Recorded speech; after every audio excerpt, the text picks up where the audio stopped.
আপনারা তো জানেন যে এডিসিতে বর্তমানে গভর্নরের রুল চলছে।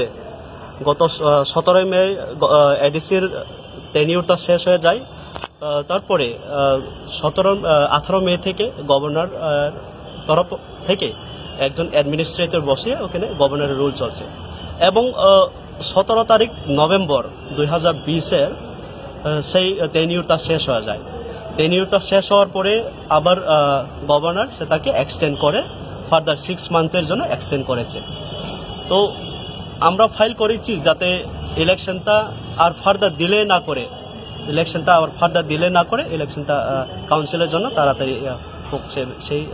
সেই প্রে নিয়ে আমরা হাইকোর্টে পিটিশন ফাইল করি এবং আজকে হিয়ারিং হয়। আজকে ফাইনাল হিয়ারিং হয়েছে।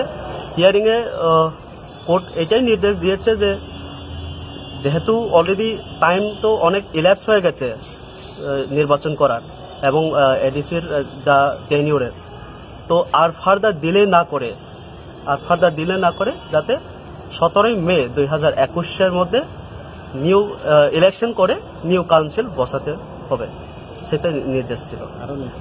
এবং এটাও নির্দেশ দিয়েছে যে যদি ইলেকশন কমিশন এবং স্টেট রেসপন্ডেন্ট যদি রেডি থাকে তো আজকে থেকে মনে করেন আরো কয়েকদিনের ভিতরেও ইলেকশনটা করা যাবে।